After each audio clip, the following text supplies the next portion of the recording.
இந்த ராஜா அவரோட ரூம்ல தூங்கிட்டு இருக்கும்போது திடீர்னு ஒரு தீய சக்தி வந்து அவர் அட்டாக் பண்ண உடனே தூக்கத்துல இருந்து எந்திரிச்சு இவர் திரும்ப அட்டாக் பண்ணோம்னா அது ஓடி போயிடுது. ஆனா அது அவரோட பையனோட உடம்புக்குள்ள புந்து அவனை கொல்ல பாக்குதா. இவங்களும் என்னென்னமோ ட்ரை பண்ணி பாக்குறாங்க, ஆனா அது அடங்க மாட்டேங்குது. அது மட்டும் இல்லாம உன் குடும்பத்துல வாரிசே இல்லாம பண்றேன்னு ராஜாவை மிரட்டுதுங்க. சொல்ல போனா இந்த ஆவி இந்த அரண்மனைக்கு பக்கத்துல இருக்கிற குளத்துல தான் இருக்கு. ஏற்கனவே இவரோட 2 பசங்களையும் கொண்டுருச்சு, இப்ப மிச்சம் இருக்கிற இவனையும் கொல்ல பாக்குது. அதனால ராஜா என்ன பண்றதுன்னு தெரியாம ஆவிங்களோட கம்யூனிகேட் பண்ற பவர் இருக்கிற ஒருத்தனை கண்டுபிடிக்கிறாரு. அதோட அவனுக்கு ஆவிங்களை அழிக்கிற சக்தி இருக்குன்னு தெரிஞ்ச உடனே அன்னைக்கே ஆளுங்களை அனுப்பி அவனை அரண்மனைக்கு தூக்கிட்டு வந்துடுறாப்ல.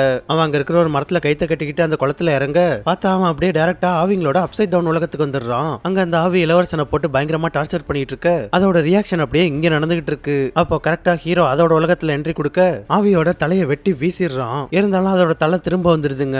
நீ யாரு, எதுக்காக ராஜாவோட வம்சத்தையே அழிக்க பாக்குறேன்னு கேட்க அது எந்த பதிலும் சொல்ல மாட்டேங்குது. அதே நேரம் இங்க இளவரசர் மீண்டு வந்துட்டாரு. ஆனா உள்ள போன ஹீரோ ரொம்ப நேரம் ஆகியும் வெளியில வரலையா, அதனால அவனுக்கு எதுவும் ஆயிட போதோன்னு இந்த பொண்ணு கயிறை பிடிச்சி இழுக்க ஹீரோ அந்த உலகத்துல இருந்து திரும்ப வெளில வந்துடுறான். ஆனா இவ கயிறை பிடிச்சி இழுத்து அவனை வெளில கொண்டு வந்ததால ஹீரோவால அந்த ஆவி யாருன்னே தெரிஞ்சுக்க முடியாம போயிடுச்சுங்க.